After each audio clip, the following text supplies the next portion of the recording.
Rebonjour. On passe directement sur un petit rappel de la séance d'hier, légèrement.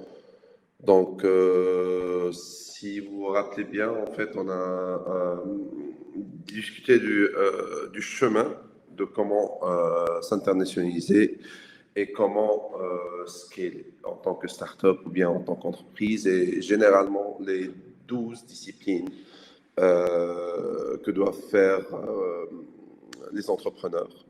Donc, par rapport à ça, en fait, on a discuté directement sur le cas de ce qui se passe pour une startup, et puis du premier stage de Growth 1, puis du second stage de Growth 2. Et généralement, ces deux stages qui sont deux patterns de s'agrandir pour les startups, ou bien aussi pour les entreprises, ils peuvent facilement nous faire tomber dans le désert, dans le no man's land, et non pas dans la terre promise, là où il y a des opportunités de meilleur scale. Donc, comment ne pas tomber dans ce no man's land, comment ne pas pouvoir tomber dans ce piège. Pour ne pas pouvoir tomber dans ce piège, il y a pratiquement 12 disciplines que l'on a discuté. Et comme on a dit, pratiquement 70 à 80% des startups qui, euh, qui ne font pas attention à ces 12 stages et ces 12 disciplines, ils tombent dans ce désert et n'en reviennent plus. Et donc, ces 12, pour petit rappel, c'est le focus sur la stratégie qu'on doit faire, c'est l'exécution d'une culture, d'une vision et des valeurs de l'entreprise. Cette exécution de culture, c'est elle qui va vous aider à s'expandre facilement et avoir une même culture n'importe où au monde. C'est de créer une équipe, je dirais, un A-team, une vraie équipe en fait, avec de bons éléments. C'est ceux qui vont pouvoir pusher les teams. Il y a des changements dans cette équipe. C'est pas l'équipe de la startup que tu avais. C'est là, nous sommes en train de parler d'exécutifs qui vont être des CFO, le CTO, le CMO, etc., le Chief Marketing Operation, Chief Technical Operation, et je dirais même le Chief Financial Operation. Ce genre de postes qui sont des postes de high level, qui ne sont pas des postes généralement que tu avais avec ta petite équipe de 10 personnes. Malheureusement, là, il faut s'agrandir, avoir une meilleure team et des gens qui peuvent t'aider à s'agrandir avec une culture d'entreprise qui va en soi. Bien sûr, avoir un bon board. Et lorsqu'on dit un bon board, c'est de faire intégrer des business angels, du smart money. On ne parle pas de venture capitalistes ici, on parle surtout de smart money, de gens qui vont vous aider à ouvrir des marchés, des gens qui ont un passé d'entrepreneur et qui vont vous aider à mieux exécuter le management de l'entreprise. On a discuté hier du cas de Elon Musk lorsqu'il est entré dans Tesla. En fait, Tesla, c'était juste une entreprise de batterie et qui avait plutôt un IP de batterie, et que dès que Elon Musk est devenu dans le board et entré dans le capital de Tesla, il a changé pratiquement Tesla en une voiture électrique et d'autres produits. Donc, c'est ce genre de smart money qu'il faut chercher, ce genre de board qu'il faut rechercher. Bien sûr, on a discuté aussi de la partie marketing and sales et comment en fait processiser le marketing qu'on a et comment processiser aussi nos sales, les chemins de vente, comment mieux vendre, comment générer plus de leads, etc., etc. Euh, il faut processiser aussi, on a parlé du process des opérations, donc, et tout ce qui est besoin du client et son expérience. Donc, tout ce qui est process, il doit être processisé et mis en évidence pour tout le monde. Pourquoi? Parce que dès qu'on va scaler, en fait, on va intégrer on va recruter plusieurs autres gens et qu'il faut qu'ils soient directement dans le train qui est d'ailleurs en marche. Donc, le train, il ne devrait pas s'arrêter pour embarquer. Il faut que ces teams-là qui vont embarquer l'entreprise et le train, il est directement en marche. Euh, voilà, bien sûr, le septième point, c'est mieux manager vos finances. Et c'est pour ça que vous aurez besoin de CFO pour voir aussi où est-ce qu'il y a du cash burn. On a discuté aussi en ce sens du cas de WeWork et comment ils sont en train de cash burner de l'argent et qui, en 2021, a fait pratiquement une dévalorisation de l'entreprise de pratiquement 26 billions de dollars. Donc, ce sens-là, en fait, il va faire systématiquement, lorsqu'on va on va avoir le septième point, mieux gérer notre cash burn. On va être bien sûr plus profitable. On va avoir plus de profit. Donc, on va être plus attractif à des investisseurs. Et c'est pour ça, be investable and sexy for that. So, en ce sens, en fait, on parle plus à ce que on a besoin, si on en discute un peu en fait, par rapport au quatrième point et par rapport au huitième point, en fait, ce qui change, le smart money, en fait, il va générer le cash, et il va générer plus de revenue, plus de chiffre d'affaires, etc.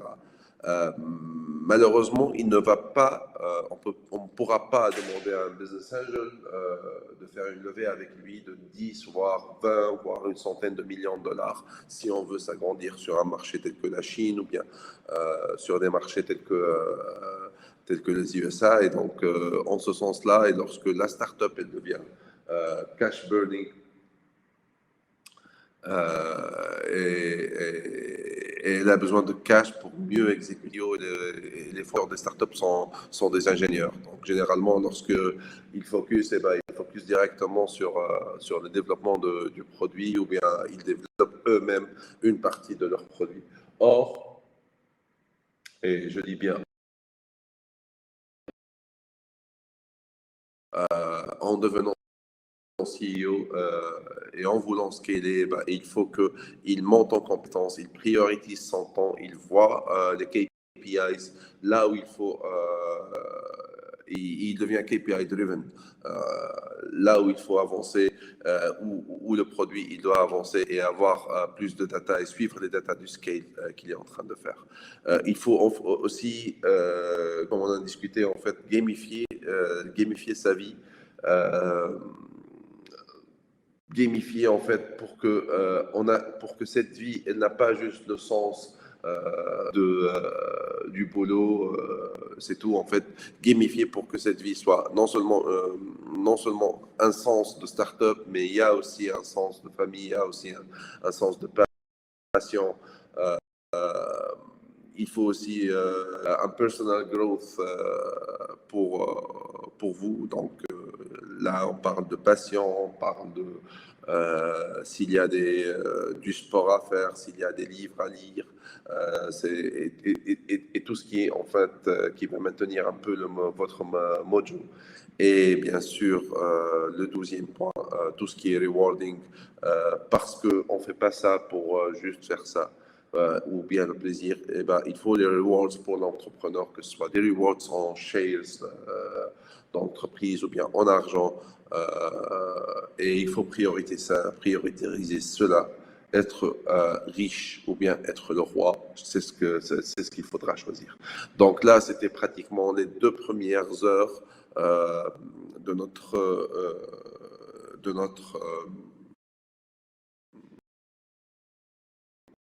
séance d'hier pour tirer. Donc, puis on est sur chaque point et on a discuté comment mieux avancer sur chaque point. Et après, on a discuté un peu, si vous vous rappelez bien, on est entré directement dans la partie de mieux connaître son client par rapport à son produit.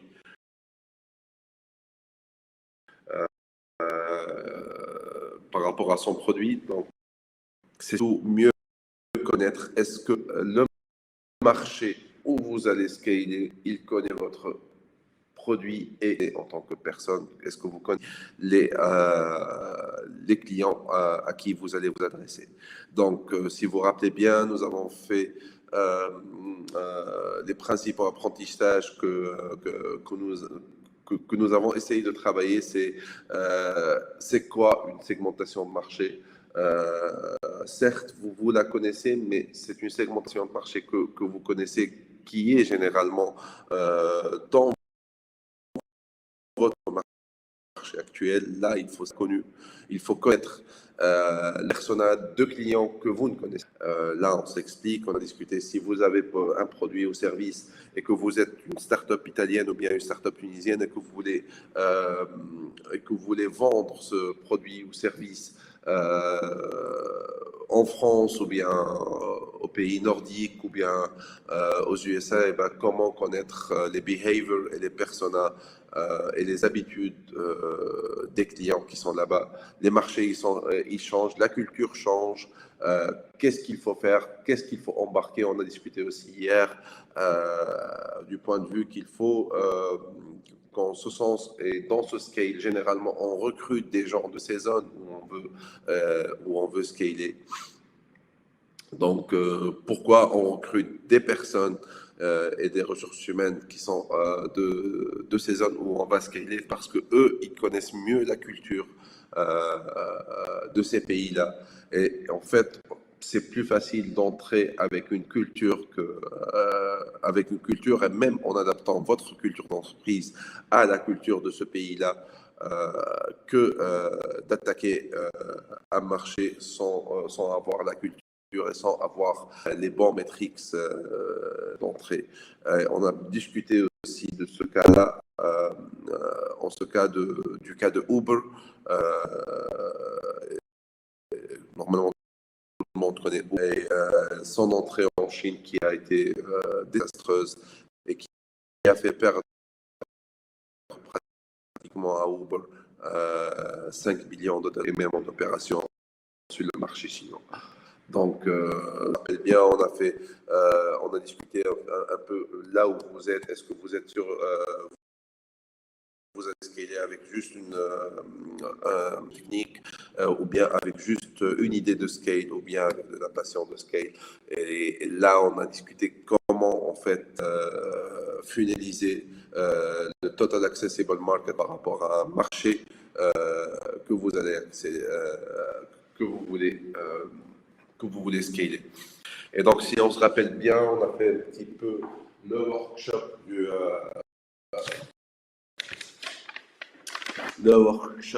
du Crazy 8.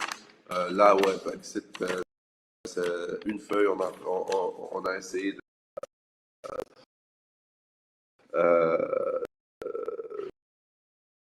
de la mettre, essayer de brainstormer sur notre produit et on a créé pratiquement, c'est juste l'intuition où les clients et les utilisateurs qui pourront facilement adopter le produit ou service, que ce soit par rapport à une barrière de langage, par rapport à une barrière de culture, par rapport à une barrière, par rapport à des facilités. Si vous avez des cousins, si vous avez de la famille, si vous avez des amis qui sont implantés dans ces pays, vous aider à scaler et rapidement. Donc là, on a discuté, si vous vous rappelez bien, de mon produit ou bien de mon idée, ce qui était le téléphone pour les enfants et comment en fait j'ai choisi 8 pays et à partir de là en fait on a essayé de segmenter ces pays. En segmentant ces pays, pour pouvoir segmenter ces pays, si vous rappelez bien, en fait on a essayé de créer pour chaque pays, on a essayé de répondre à la question essentielle.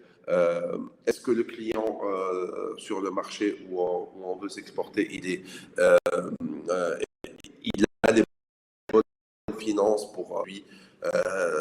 Là, on sait que si par exemple on veut vendre, si notre produit c'est une Mercedes Maybach, eh ben, ce qui est sûr, c'est que si je veux scaler avec la Mercedes Maybach, eh ben, je ne vais pas choisir, je vais pas choisir de m'exporter en Tunisie, par exemple, donc, ou de scaler en Tunisie. Pourquoi? Parce que la moyenne, ou bien la moyenne de la population, elle n'a pas les moyens de s'acheter ce genre de voiture. Eh ben, je vais vendre que une ou deux, voire annuellement à une ou deux personnes connues ou bien reconnues en ce pays. Donc là, c'est une question qui est très importante à savoir. Est-ce que aussi le client de ça, est facilement accessible à mon équipe de sales, à mon équipe de vente? Est-ce que il y a des clients qui ont déjà postulé, surtout là on parle de produits qui sont via Internet, est-ce qu'il y a des gens qui ont envoyé des demandes d'autres pays et qui ont des d'acheter votre produit? Est-ce que, pour la quatrième question, est-ce qu'il y a des partenaires qui ont demandé à délivrer tout votre produit en mode fige ou bien en autre monde par rapport à ce pays-là? Est-ce qu'il y a une competition? Donc, est-ce qu'il y a des competitors qui pourraient bloquer votre venue? Et là, lorsqu'on parle de competitors, on parle de gens, même s'ils sont indirect competitors, même si sont des competitors indirects, mais il faut les prendre en considération. Pourquoi? Parce qu'ils peuvent être well-funded et vous bloquer le marché. Donc, ça arrive beaucoup généralement dans les pays sous-développés et dans les pays du tiers-monde. Donc, si vous gagnez un segment aussi, est-ce que ce pays-là il pourra être un levier pour un autre pays? C'est simple, on a discuté par exemple le cas de la France. Si par exemple vous pouvez, si vous attaquez par exemple le marché français, ben, le marché français il va facilement vous ouvrir tout le marché de la francophonie. On n'a pas des marchés nordiques. Et comment, en attaquant par exemple la Suède ou bien la Norvège, eh ben, il vous ouvre directement les pays limitrophes. Pourquoi? Parce que ce sont des marchés qui sont ce sont des marchés leviers en fait.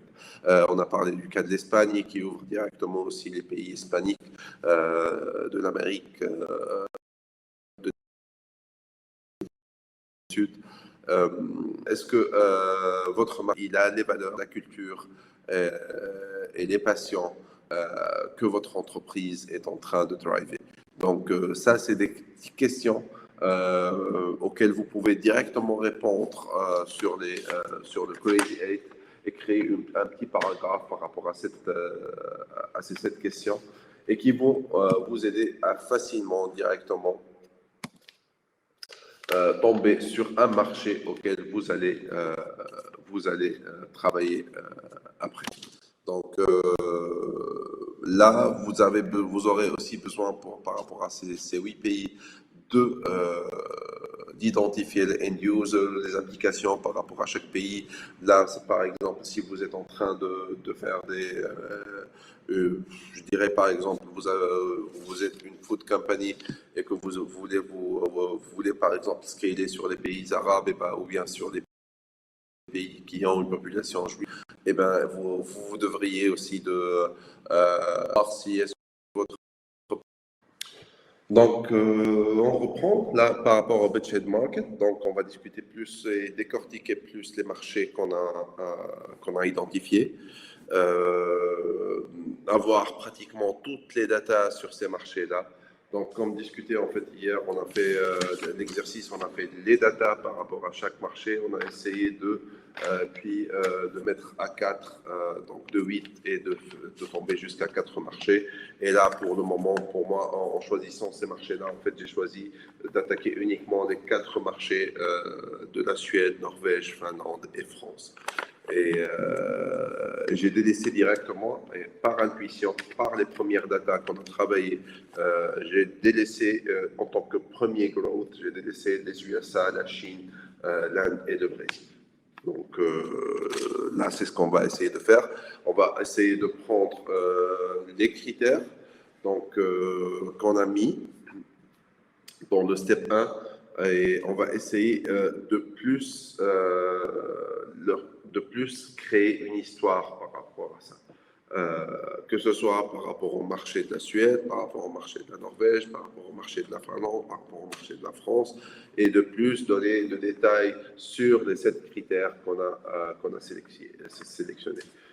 Et il est à noter que le Beachhead Market, il doit être segmenté encore plus, même si on a focusé sur 2-3 marchés auxquels on va s'approfondir. Ils doivent être segmentés le plus possible pour définir uniquement un unique et un seul marché de scale. Il est à noter que dans ce marché-là, il y a des clients qui sont en train de consommer ou d'acheter des produits similaires. Est-ce qu'il y a dans ces marchés-là un tunnel de vente similaire ou bien des experts produits qui sont en train de créer des trucs ainsi? Ils sont en train par exemple, d'importer des produits de la Chine qui sont similaires ou bien de la compétition indirectement de ton produit. Est-ce que, par exemple, si on prend l'exemple de mon cas, est-ce que mon téléphone qui est identifié pour être un téléphone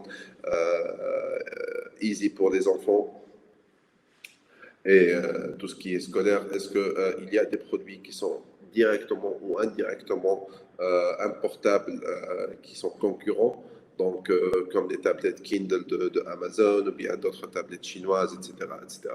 Donc, est-ce qu'il y a aussi une communauté de salespeople, de vendeurs qui savent vendre mon produit, ou bien il faut en fait créer tout un écosystème from the scratch, à partir de zéro là-bas. Donc là, c'est des trucs qui sont importants à mettre en évidence aussi pour définir le Beachhead Market.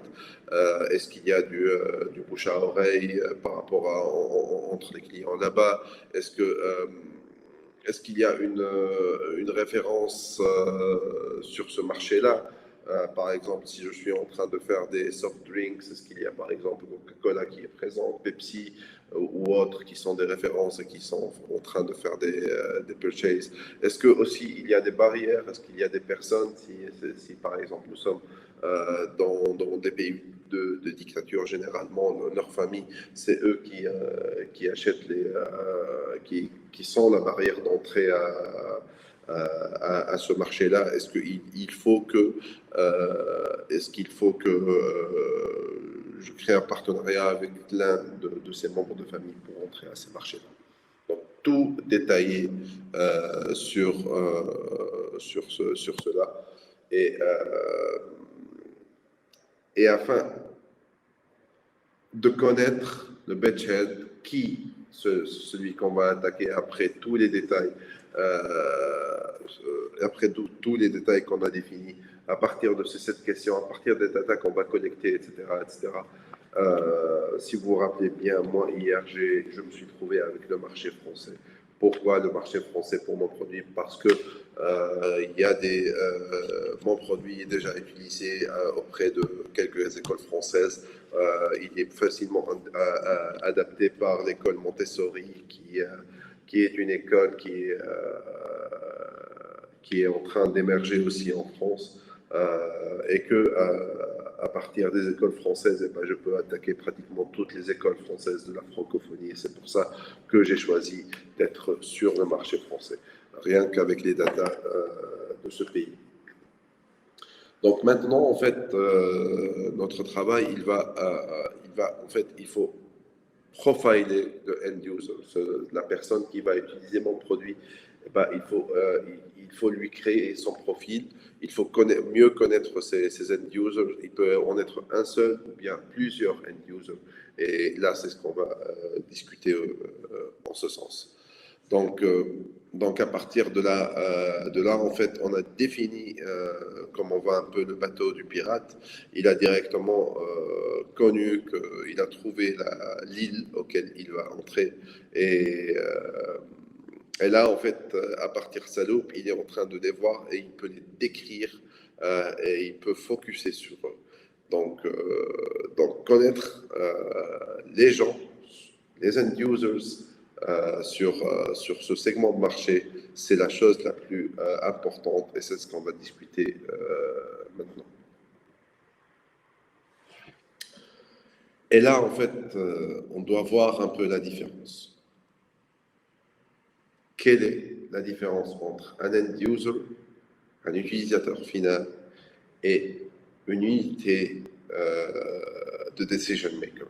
Les decision making unit, ou bien on parle aussi de DMU généralement, qui sont les champions, qui sont les primary economic buyers. Est-ce qu'il y a des influenceurs? Est-ce qu'il y a des gens qui ont un veto? Est-ce qu'il y a des départements d'achat, etc., etc., etc.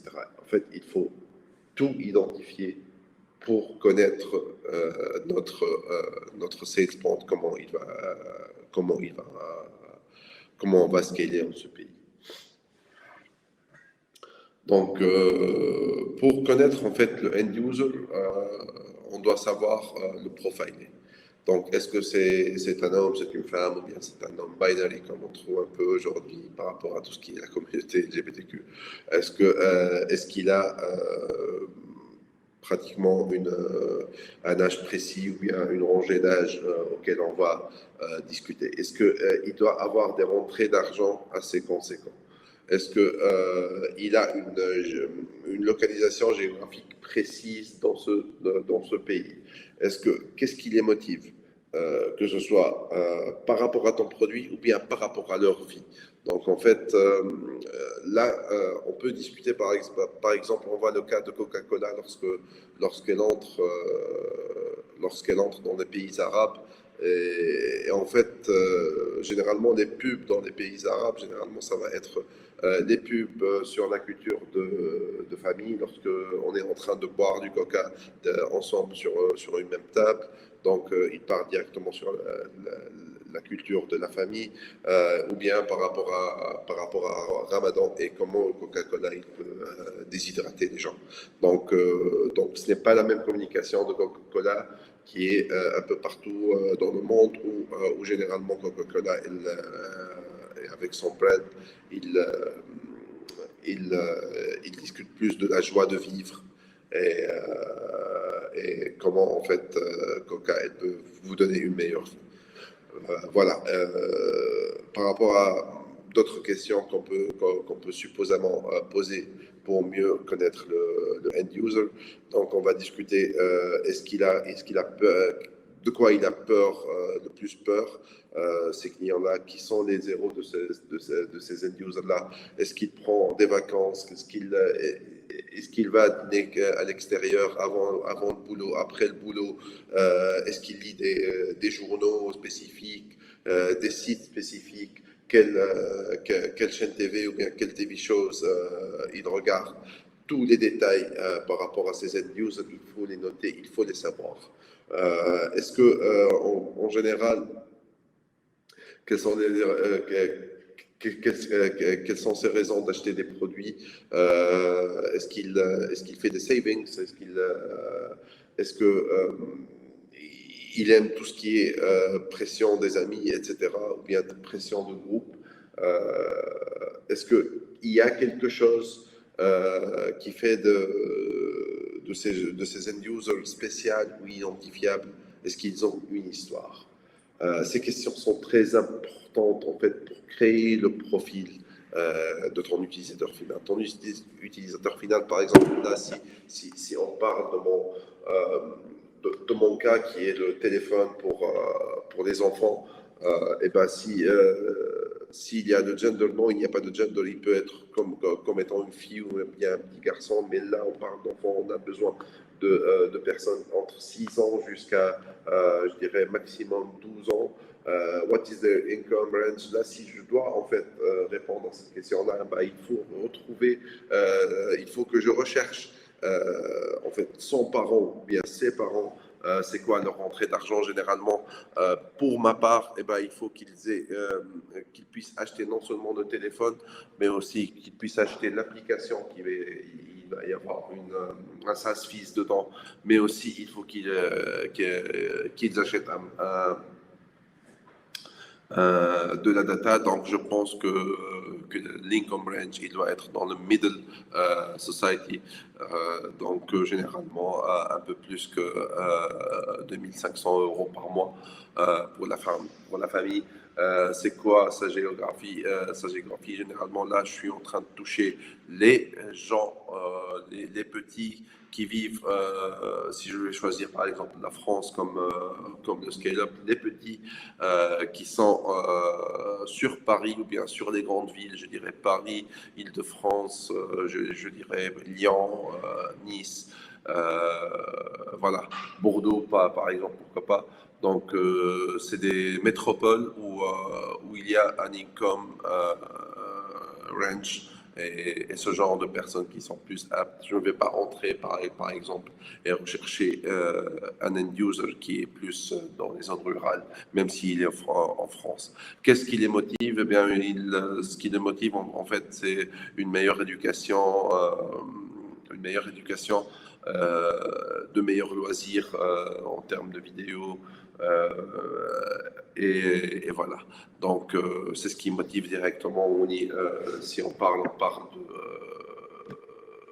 pas de l'enfant lui-même, qui est le end user final.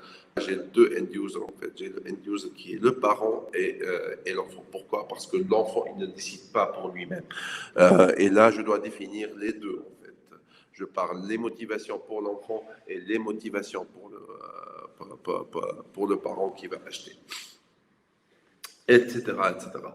Par exemple, s'ils ont des héros, par exemple, si on doit détecter les héros auxquels on peut facilement en fait identifier les enfants par rapport à leur âge, que ce soit des héros de Disney, que ce soit d'autres héros existants, ceux pour les filles ensemble et ceux pour les garçons ensemble, etc., etc. Et je vais essayer en fait de développer tous les détails par rapport à ce beachhead market que je suis et par rapport à l'utilisateur, à cet utilisateur final. J'espère que vous me suivez.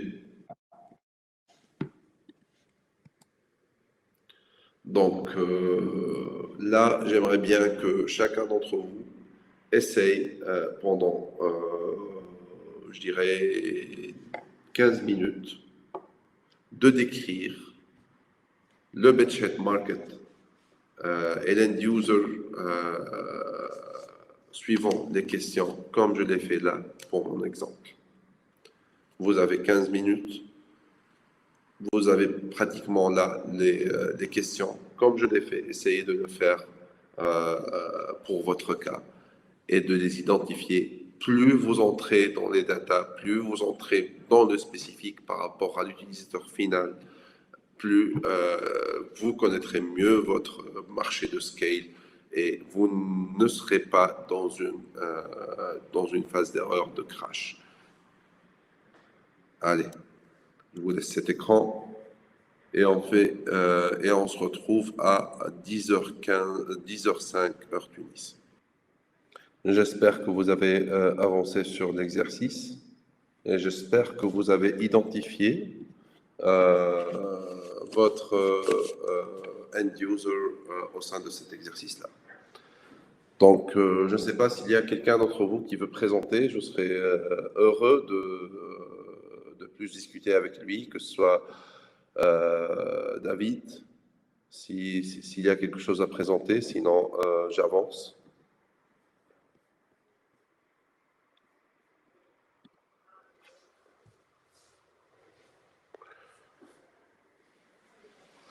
Ok, donc pas de réponse.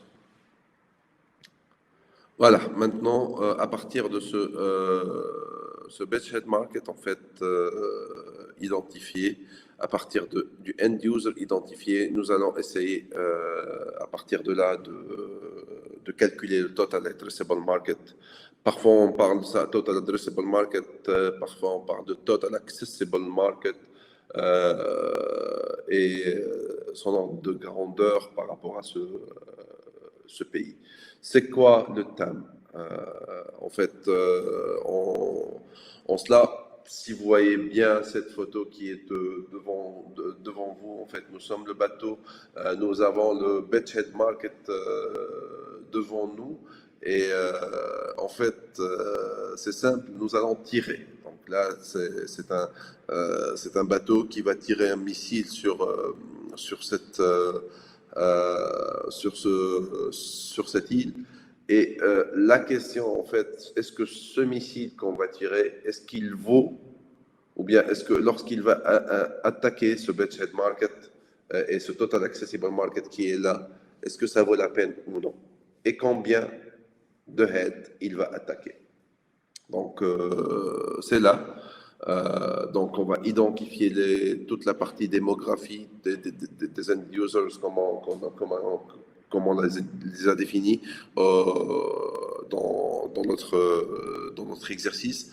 Donc, on va essayer de quantifier ces end users. Est-ce qu'ils sont répétitables? Est-ce qu'ils ne sont pas? Etc. etc. Et on va essayer de trouver et quantifier ce marché-là. Là, cet exercice, c'est ce qu'on va faire. Donc, defining your beachhead market and end user profile provides you with enough specificity to make a first pass calculation of the total addressable market size for the beachhead market. The TAM for your beachhead market is the amount of annual revenue expressed in dollar per year your business would earn if you achieved 100% market share in that market. Donc, explicitement, en fait, ce qu'on va calculer avec le total addressable market, c'est le chiffre d'affaires qui est fait par année, donc, dans ce marché-là. Donc, exemple, en fait, exemple de TAM, qui est existant lorsqu'on parle par exemple du marché des produits laitiers en France. Et là, nous sommes en train de parler d'un total accessible market de 25 millions de dollars, d'euros par an. C'est le total chiffre d'affaires, que ce soit des produits laitiers, que ce soit du fromage, que ce soit du yaourt, etc., et tous les produits dérivés de tout ce qui est industrie laitière. Donc là, c'est le total accessible market. Par contre, et lorsqu'on parle de tout le total accessible market, supposons que vous allez uniquement dans ce segment-là de produits laitiers, en fait, votre produit, c'est uniquement, je dirais, des yaourts aromatisés avec des fraises, eh bien, vous allez identifier quel est le pourcentage de ces yaourts aromatisés avec des fraises dans ce total accessible market, qui est de 25 millions de dollars. Et donc, peut-être qu'il faut que ce marché de yaourt, il ne fait que 500 millions de dollars par rapport aux 25 millions de dollars. C'est ce qu'on va essayer de sizer, c'est ce qu'on va essayer de comprendre lors de cette séance. Donc, combien d'utilisateurs, de end users qu'on a définis, qui pourraient me payer et me donner de l'argent. Donc, le total accessible market, en fait, si on doit plus, euh, plus l'expliquer, il y a en fait quatre catégories. Il y a le PAM, qui est le Potential Available Market. Il y a le Total Access Addressable Market. Il y a le SAM, qui est le Served Available Market. Et il y a le SOM, qui est le Serviceable and Obtainable Market. Et tous ces marchés-là, on va essayer de les identifier. Pourquoi? Parce que le plus important pour nous, c'est ce petit marché qui est le SOM. C'est quoi la différence entre le Potential Available Market et le Total Addressable Market? C'est deux choses qui sont presque similaires et qui ne le sont pas. Donc là, si on voit un peu l'industrie laitière, comme on a discuté, en fait, lorsqu'on a discuté dans le Total Addressable Market, on a uniquement discuté des produits laitiers et des produits dérivés qui sont les fromages, les yaourts, etc. Mais si on doit, par rapport à l'industrie laitière, discuter du potential addressable market, on doit définir combien de vaches il existe dans ce marché, quel type de vaches existe dans ce marché, les vaches laitières bien sûr, combien de fermes d'élevage qui existent, quels sont les produits que mangent les vaches, etc., etc. Et tout définir dans ce potential available market par rapport à l'industrie laitière. Voilà. Si on va spécifier encore plus, donc le Served Available Market, là, par rapport au yaourt, par exemple, comme on a discuté pour mon produit qui est les yaourts aromatisés aux fruits ou bien juste à la fraise, et ben le Served Available Market, on va discuter uniquement des produits dérivés de cette industrie laitière qui sont les yaourts. Tout ce qui est yaourterie. Donc, on va parler de toutes sortes de yaourts, que ce soit des yaourts mixés, des yaourts non mixés, des yaourts nature, des yaourts avec des fruits, des yaourts avec des additifs, des yaourts chocolat, etc., etc. Et là, c'est le SAM. Et puis, le SOM, le Serviceable and Obtainable Market, c'est notre produit spécifique avec sa concurrence spécifique, qui est notre produit yaourt aromatisé avec de la fraise et qu'on va uniquement focuser sur ce somme-là. On peut encore plus entrer en détail par rapport à ça parce que là, sur tout ce qui est PAM, TAM, SAM et SOM, nous n'avons pas spécifié les régions auxquelles on va s'attaquer. Donc, si on va s'attaquer par rapport à des régions précises sur notre yaourt, et ben, le SOM, il va encore plus être spécifique. D'ailleurs, le SAM aussi et le TAM aussi. Donc, plus on va en détail, plus on sait mieux notre produit.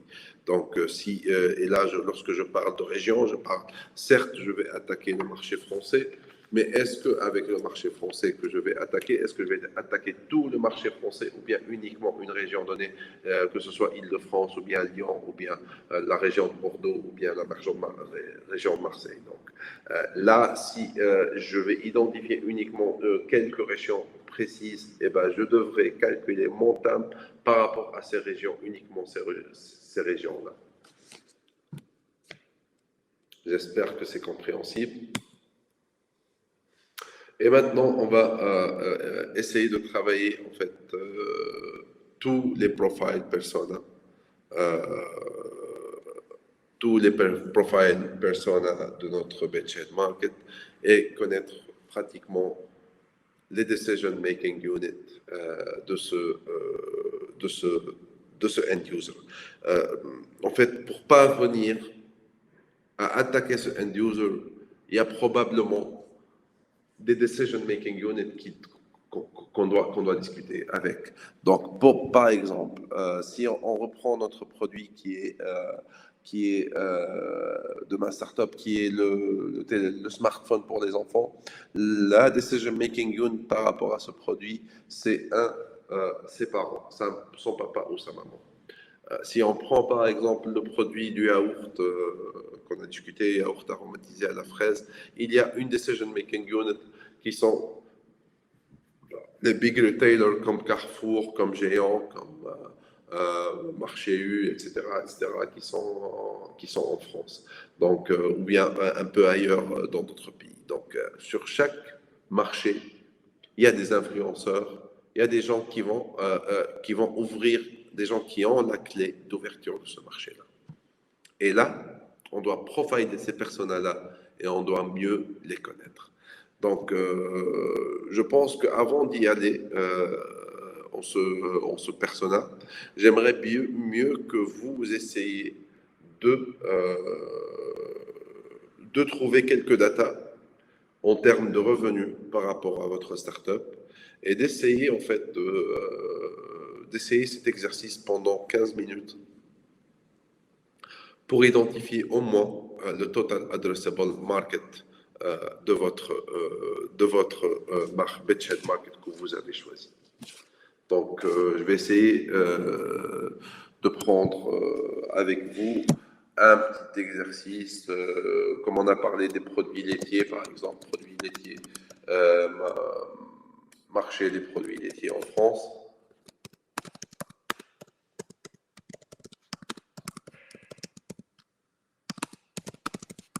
Là, pour vous donner mon exemple qu'on a discuté. Donc là, j'ai trouvé directement France Agrimaire, j'ai trouvé une étude directement sur Internet en 2 secondes sur la consommation des produits laitiers en 2021. Mais là, je vais chercher directement chiffre d'affaires, par exemple, avec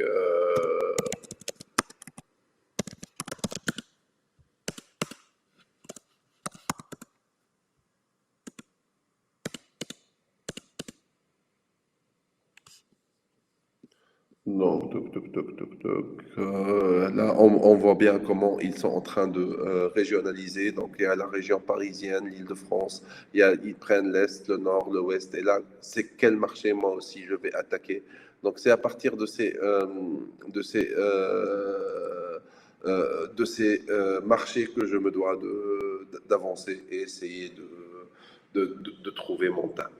Donc là, si on voit l'évolution des indices annuels des prix de consommation, on doit voir chiffre d'affaires et je n'ai pas trouvé chiffre d'affaires. Malheureusement, affaires. Non, les conditionnés revenus. Voilà. Là, on voit quelques tableaux de revenus modestes. Là, c'est par rapport à la population. Si vous voyez un peu le end users qu'on a choisi, qu'on a essayé de définir, et ben, sur cette étude, en fait, je peux trouver un peu, je peux répondre à quelques questions sur mon end user. Donc, par rapport à des familles aisées qui vont consommer, ou bien moyennes supérieures qui vont consommer mon produit, par rapport à leur âge, par exemple, de 50 jusqu'à, etc., etc. Là, pour moi, ici, les personnes qui pourront acheter le plus en cela, ce sont les personnes de 50 ans jusqu'à plus, etc., etc. Là, je parle, par exemple, j'entre sur des produits qui sont un peu plus spécifiques, avec des fromages spécifiques, etc., etc. Si on va un peu, par exemple, les yaourts de vache, on va vers la page 77, disons 79. Hop.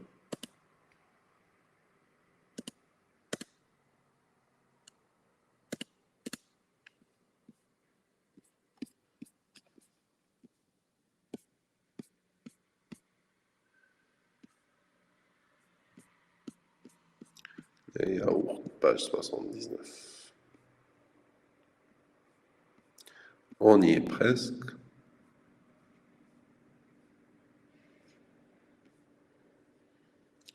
Et voilà. Donc, si on voit bien, le volume en tonnes et le prix moyen en kilo, on a pratiquement tout. Et là, en 2021, il y a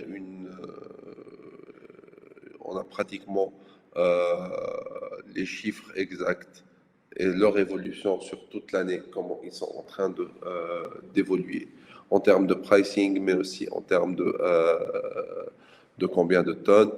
On a pratiquement les volumes et les circuits de distribution, le prix moyen d'achat d'un yaourt, de lait de vache, les zones, euh, les catégories de la classe de revenus qui sont en train d'acheter mon yaourt, etc., etc. Je retrouverai pratiquement toutes les datas par rapport au yaourt en ce sens-là. Si on doit voir un peu les chiffres d'affaires, donc là, si on voit un peu les yaourts, donc les quantités achetées, on retrouve les quantités achetées 850 000, les valeurs à 1 992 000 euros, toutes kilo-euros pratiquement. C'est 1 billion, c'est pratiquement 2 billions d'euros par an. Donc ça, c'est euh, le chiffre d'affaires, le TAM, Total Addressable Market, pour les yaourts de vache que je suis en train de choisir. Donc là, on doit, à partir de ce Total Addressable Market, on devra définir, comme je vous ai expliqué, le Served Addressable Market et le Serviceable Obtainable Market. Donc, vous voyez, avec pratiquement 10 minutes de recherche, j'ai quelques datas, non seulement sur le TAM, j'ai quelques datas sur le end user profile, etc., etc. Donc, pour vous dire que c'est pas si méchant, ce sont des exercices qui sont assez simples, mais qu'il faut les faire et qu'il faut les noter et qu'il faut bien les prendre en considération. Pourquoi? Pour pouvoir chiffrer en fait l'opportunité à laquelle on va s'attaquer. Pourquoi il faut chiffrer cette opportunité? Donc, si pour mon cas, par exemple, je vais exporter, comme je vous l'ai dit, le yaourt aromatisé que je retrouve, que le total addressable market en France, il est de pratiquement 2 billions d'euros par an. Donc, si moi, je ne pourrais pas, bien sûr, attaquer pratiquement toutes les régions, donc je vais choisir une seule région, là où il y a le plus d'habitations, là où il y a le plus de gens qui vont accepter mon produit. Pourquoi je ne peux pas attaquer toute la France? Parce que je n'ai pas les moyens financiers pour attaquer tout le marché français. Je m'explique. Que ce soit, je n'ai pas une levée de fonds assez conséquente pour pouvoir s'attaquer à ce marché-là. Que ce soit mon niveau de production, il ne peut pas délivrer toute la quantité demandée par ce marché en ce sens. Et surtout que lorsque le marché, tu le desserres une fois, et lorsqu'il demande, s'il ne te retrouve pas, ou s'il retrouve que tu ne peux pas lui délivrer la quantité nécessaire pour rester dans ce marché, eh ben, il y a quelqu'un d'autre qui va combler ce vide-là. En fait, malheureusement, la nature, elle n'aime pas le vide. Et dès que vous vous retrouvez ne pouvant pas, avoir la main sur la production qui s'agrandit, eh ben, malheureusement, il y a quelqu'un d'autre qui va profiter de cette opportunité, même s'il a un produit qui est beaucoup plus modeste que le vôtre.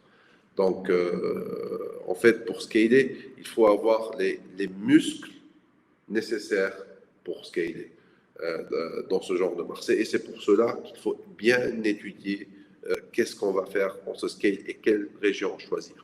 Si par exemple, comme on a dit, par rapport à ces 2 billions d'euros de marché, en fait, je vais choisir uniquement la région de Paris et de l'Île-de-France, et que, par exemple, je dis n'importe quoi là, la région de Paris, eh ben, elle a pratiquement 25% du marché de la France, donc pratiquement le un quart. Si on considère que c'est le un quart, donc je vais desservir un total accessible market sur la région de Paris à pratiquement de 500 millions d'euros annuels de chiffre d'affaires de revenus qui sont en train de se faire annuellement sur les yaourts aromatisés, les yaourts de lait de vache aromatisés en Île-de-France, à Paris. Et là, en fait, je vais entrer encore plus de détails pour arriver au SOM et le SAM. Donc, donc ces deux détails-là qui vont plus me donner plus de spécificité. Là, si vous vous rappelez bien, ces chiffres qu'on est en train de mettre, les 500 millions d'euros sur la région de Paris, en fait, c'est uniquement le TAM sur Paris. Donc, on n'a pas encore, on n'est pas en train, et le TAM sur Paris, c'est par rapport aussi le lait de vache, les yaourts à lait de vache. Donc, on n'a pas parlé de yaourts aromatisés, on n'est pas en train d'entrer en détail sur la spécificité uniquement de la fraise et s'il y a d'autres spécificités sur, sur notre produit. Donc là, pour arriver à ce somme-là, il faut définir tout cela pour pouvoir identifier un TAM, SAM, SOM qui sont assez réels, assez logiques. Pourquoi? Parce que TAM, SAM, SOM, que je pourrais savoir combien de fonds sont nécessaires pour aller à ce scale de marché de France. Voilà, donc j'espère que vous avez compris l'exemple que j'ai fait. S'il y a des questions là, je suis là pour vous. J'aimerais mieux que vous essayiez de calculer un petit TAM, SAM et SOM suivant ce que j'ai fait par rapport à votre produit donné. Donc, je vous donne 10 minutes. 10 minutes pour au moins calculer un total addressable market en termes de revenus sur votre marché choisi de scale-up. Donc, on se retrouve à 35, 40, disons, 13 minutes. Alors, salut. J'espère que vous avez essayé de calculer votre total accessible market. Et là, nous allons débuter la partie des personas et qui sont les personas. Donc, en fait, en cette session,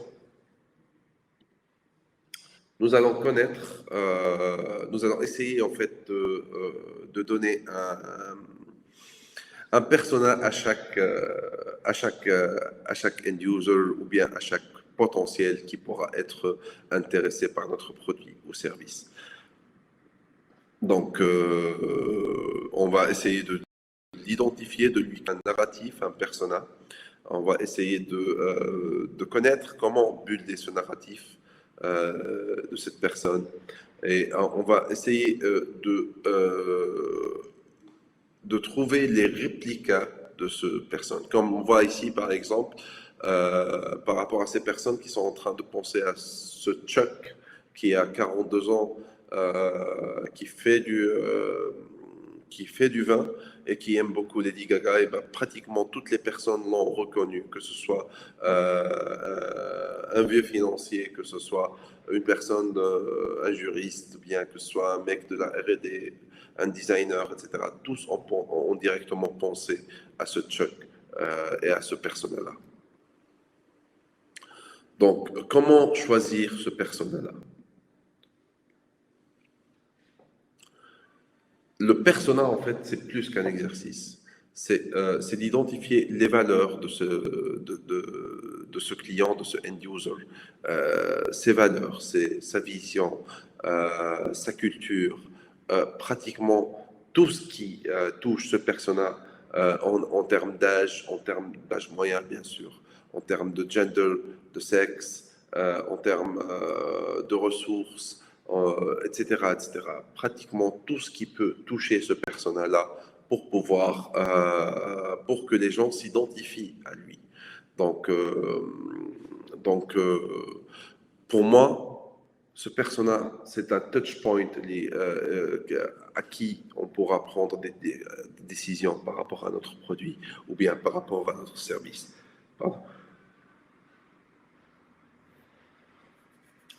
En fait, en ce sens, et en identifiant ce persona, en fait, nous allons savoir quels sont les features que nous allons mettre dans notre produit et que nous allons prioriser lorsqu'on va attaquer ce marché. Est-ce qu'il y a un drop ou un flop avec ce persona? Est-ce que nous devons allouer des ressources supplémentaires pour ce persona-là?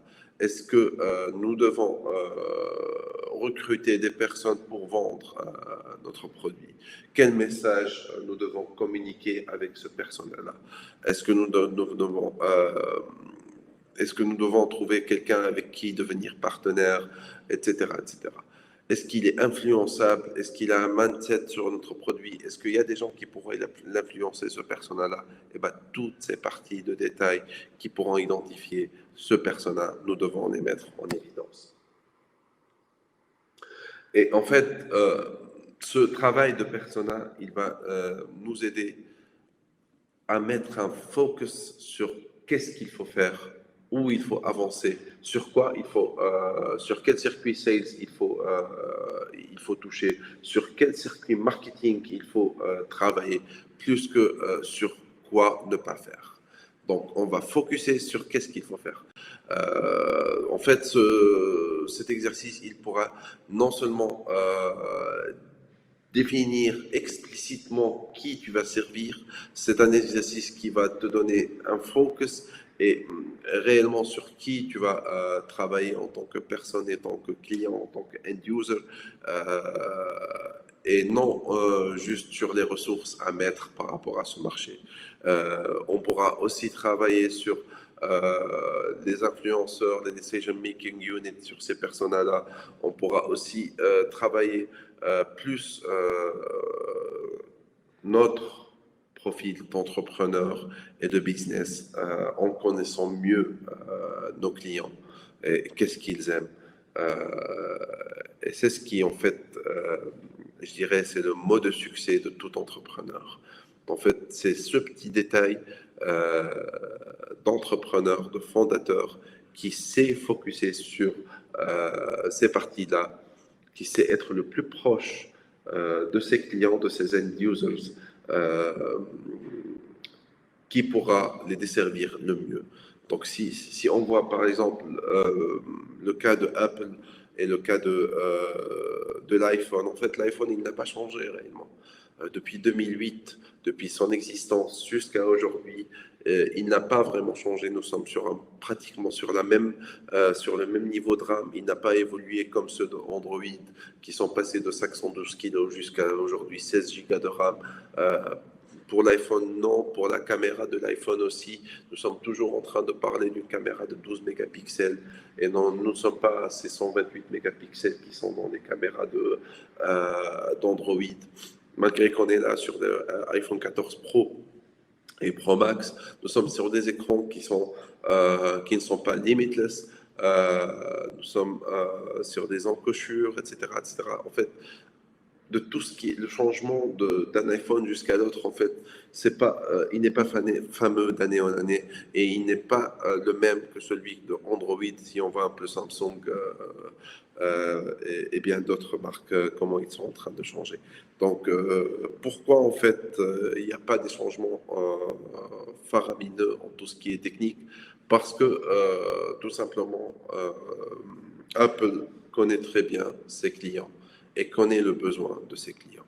En fait, le besoin de ses clients, c'est plus en performance sur tout ce qui est image, tout ce qui est couleur, tout ce qui est rapidité d'application, que par rapport à tout ce qui est technique et par rapport à créer plus de mégapixels ou bien un meilleur écran, etc., etc. Donc, ils connaissent mieux la partie applicative. D'ailleurs, c'est ce qui fait la différence entre Apple et les autres. C'est la user experience et la user interface. Et c'est ses connaissances de son client et de son end users. Voilà. Donc, on va essayer en fait de vous envoyer un petit workshop par rapport à ça pour travailler les personas. Donc, juste un moment. Donc là, en fait, on va directement, je vais partager avec vous le workshop du persona. Et pour mieux identifier les personas. Donc voilà. Donc, en fait, mieux on identifie la personne et mieux on lui donne un nom, mieux on aura plus de possibilités à le reconnaître et, et à y être. Donc, là, par exemple, c'est le Chuck qu'on a essayé d'identifier. C'est, si on voit un peu la courbe, en fait, là, c'est une courbe qui est démographique et qui a quelques psychographic traits. Et là, et par la verticale, en fait, on a le nombre de population. Et ben, on va essayer la meilleure personne pour moi, c'est ceux qui sont juste au milieu ici. Pourquoi? Parce qu'il y a le plus grand nombre de personnes, il peut être possible par là. Donc, on a la plus grosse pente qui est ici. Mais la meilleure persona, pour moi, c'est une personne qui est dans cette catégorie-là. Les mauvaises personnes avec qui, en fait, je vais identifier, ce sont les personas qui sont les outliers ici. Que ce soit par là ou bien par là, ce sont des personnes qui sont pas réellement représentatifs dans leur démographie et dans ce pays auquel on va scaler. Donc, pour arriver à retrouver ce persona-là, donc on devra essayer d'identifier en fait, de répondre à plusieurs questions en fait, de reconnaître mieux cette personne. Donc, de lui donner un nom, d'essayer de trouver une source par rapport à cette personne-là, d'essayer de trouver toutes les bases possibles par rapport à cette personne-là, ses amis, son potentiel honesty, etc., etc. Toute data qui peut être intéressante par rapport à cette personne, eh ben, je dois la mettre, je dois l'écrire et je dois la noter. Pourquoi toute data? Parce que tellement je dois identifier cette personne-là, tellement je pourrais la quantifier et tellement je pourrais connaître comment et combien la quantifier. Combien de réplicas de cette personne-là, combien de personnes dans mon entourage qui pourraient s'identifier à cette personne-là, que ce soit qu'il s'appelle Daniele ou qu'il s'appelle Jean ou bien qu'il s'appelle Giorgio ou bien qu'il s'appelle Mohamed. Eh ben, toute personne devra pouvoir s'identifier à cette personne-là. Donc, quels sont les points forts de cette personne, quels sont les points faibles de cette personne, etc., etc. Et j'essaye après coup de créer une image par rapport à cette personne, si c'est un homme ou c'est une femme, son nom, son email, son adresse, d'avoir en fait tout un fichier de data par rapport à ce genre de personnes. Que ce soit c'est un B2B ou c'est un B2C, business to business ou bien business to consumer. Son gender, son âge comme discuté, son income, son level d'éducation, s'il a atteint le level d'élémentaire ou bien c'est du secondaire ou bien celle de la faculté ou bien c'est un PhD. Ces jobs qu'il a passé, s'il est marié ou pas, s'il a des enfants ou pas, son ethnicité, s'il est arabo, s'il est caucasien, etc., etc. Toute donnée, elle est importante. Même une donnée politique, s'il est de droite, s'il est de gauche. Euh, tout ce qui est biographique aussi, où il vit, qu'est-ce qu'il fait dans sa vie, dans son passe-temps, etc., etc. Toute donnée, elle est importante à noter et à mettre. S'il a des hobbies, et s'il a un passe-temps préféré, s'il va au café, s'il a un café préféré, s'il a un drink préféré, qu'il le prend, s'il va au cinéma, s'il aime telle ou telle musique, s'il a quelques zéros qu'il aime, si c'est un amour, c'est un fan de Batman, ou bien c'est un fan de DC Comics, ou bien c'est un fan de Dragon Ball Z, etc. Toute data importante à mettre. S'il a des aspirations, s'il a des peurs, si, toute data, on essaie de le mettre. Les proxy products, s'il y a des produits qu'il est en train d'utiliser qui sont similaires, où il y a des corrélations avec son persona. Donc on essaie de l'identifier aussi. Are there products the persona uses that embody the psychographic and the demographic from the end user profile? Donc, est-ce qu'il y a des produits qu'il utilise qui sont spécifiques à sa démographie, etc., etc. Les watering holes aussi, s'il y a des produits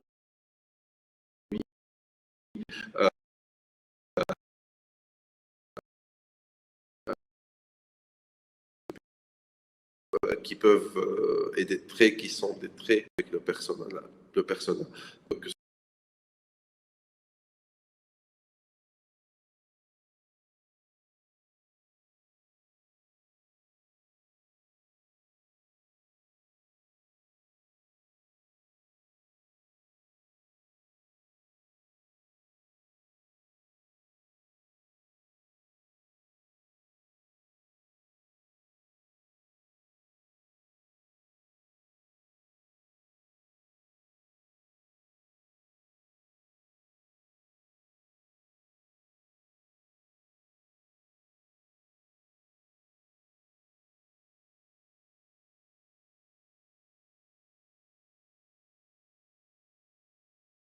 etc., etc. C'est vraiment, on dirait, le policier qui est en train de détailler ce genre de personnes,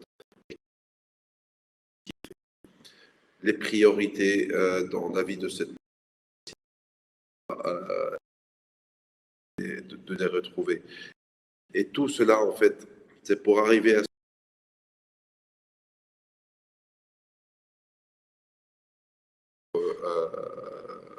des users et des profiles qui vont être notre produit. Donc, comme on dit, il y a les champions, economic buyers, il y a des influenceurs, par exemple pour les produits laitiers, comme on discutait, il y a Carrefour qui est un primary purchase, il y a Géant qui est un primary purchase. C'est lui le payeur, mais c'est pas lui le client final. Lorsque je fais ma communication, je fais une communication sur le produit avec, en identifiant une fois juste Carrefour, mais Carrefour, c'est là, c'est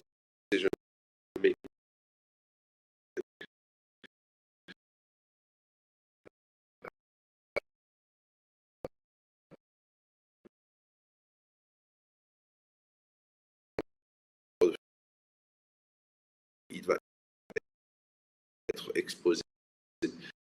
Donc, en fait, c'est pour cela qu'il y a le contact creation et sur quelle catégorie il va toucher et comment communiquer ces gens-là. Ça, en fait, c'est un thinking. Ça, c'est des recherches en tant qu'entrepreneur ou bien avec l'équipe marketing que j'ai ou bien avec les locaux que je vais recruter dans le scale-up, qu'on va essayer de travailler pour identifier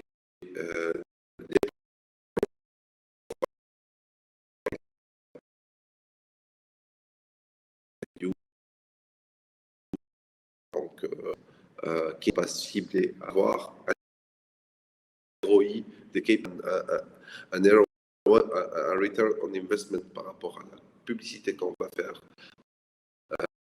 qui est plus spécifique. Donc là, par identifier trois personas. Donc j'ai identifié par exemple John, j'ai identifié Jane Frank et j'ai identifié Peter McDonald. Et chacun a mis un CV.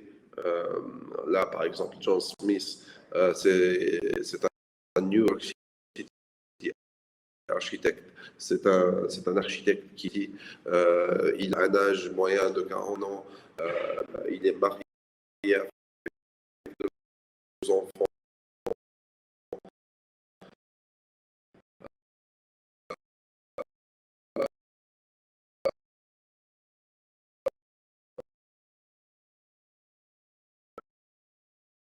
Il est originaire de quelque part en dehors des États-Unis. En fait, successful or award-winning architectural firm, small to medium size, il a 5 jusqu'à 20 employés. Et d'avoir toute data pertinente par rapport à ce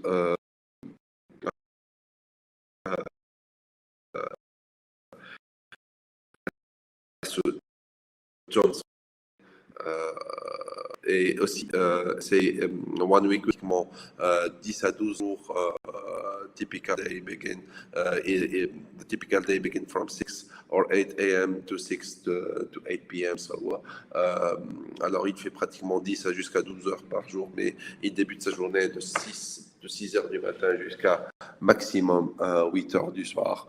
Et là, on décrit en fait ce qu'il fait. On essaye de décrire son petit déjeuner, qu'est-ce qu'il fait, ce qu'il lit, un journal spécifique, etc., etc. En fait, j'essaye de trouver toute donnée qui pourra être spécifique pour nous. En fait, là, on met tout ce qui est à gauche, tout ce qui est démographique, facts, et là, tout ce qui est à droite, tout ce qui est psychographique, facts. Et là, on va parler de ses valeurs, de values, creativity, intellect, innovation and artistic originality. Il aime tout ce qui est créatif. Là, de ses rêves, il voudrait être leading, il voudrait être le mec de qui on parle par rapport à ce qui est architecture, etc. Il a peur des frustrations, il a peur s'il n'a pas beaucoup de boulot, beaucoup de travail, il a peur s'il y a des coûts qui vont être nouvellement créés, etc., etc. En fait, on essaye de trouver toute data. Et là, pour voir ses priorités, que ce soit professionnelles, mais aussi personnelles. Là, par exemple, pour John Smith, on a vu que les priorités professionnelles, c'est la qualité de son travail avec un budget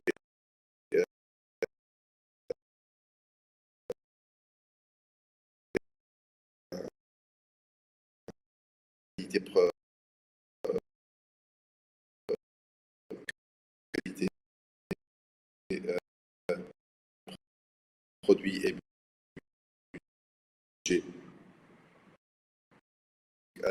de son équipe. Si on voit bien, c'est priorité avec sa famille, enfants, il a des priorités personnelles par rapport à être toujours updaté par rapport à tout ce qui est intellectuel et il aime aussi tout ce qui est healthy et faire du sport et manger sain. Donc là, c'est un exemple de première personne. Si on voit par exemple Jane, on essaie aussi de tailler Jane et son personnage.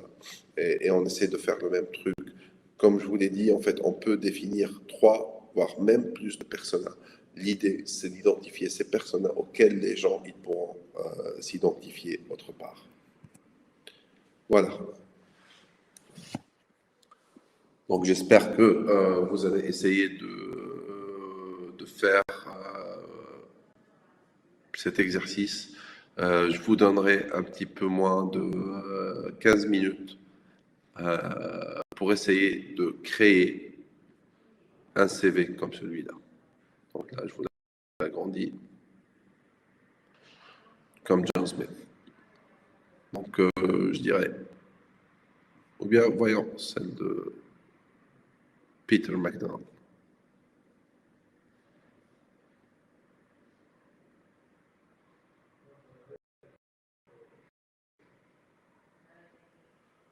Et voilà. Donc vous avez le temps. Donc pratiquement, je dirais, pour ce travail, je vais vous donner maximum 30 minutes. Donc on se voit à 11h40.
Salut les amis. Alors, vous en êtes arrivé d'où, David? Marhbet, Terres Raouf. Ça va? Donc, est-ce que vous avez pu travailler le CV? J'espère que vous avez pu le faire. Bon, s'il y a des questions, je suis là auprès de vous. J'aimerais bien vous entendre.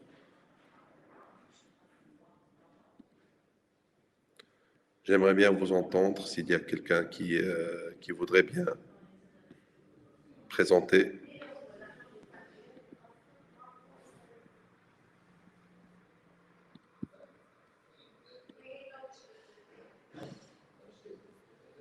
Alors, levez la main.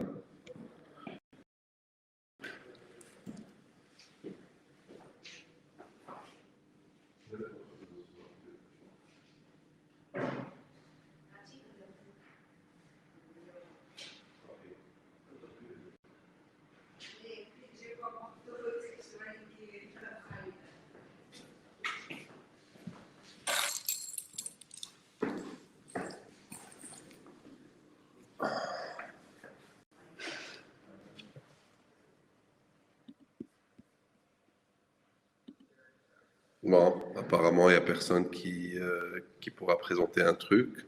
Donc, j'espère que cet exercice, vous pourrez le faire et le refaire.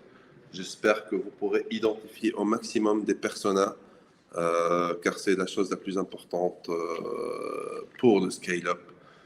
Les personas par rapport à chaque projet que vous allez faire. Que voilà, ça c'est le cours d'aujourd'hui. Demain, nous allons essayer de travailler encore plus les SWOT, les décisions à faire dans le scale-up, surtout par rapport à ce qu'on a présenté ce matin. Et on va essayer de plus avancer sur les décisions de scale-up, les revenue volatility, etc., etc., et ne pas faire créer des cash burn. Merci beaucoup, bienvenue. Et à demain matin, 9h, comme d'habitude, Tunis, heure Italie. Allez, bienvenue et au revoir.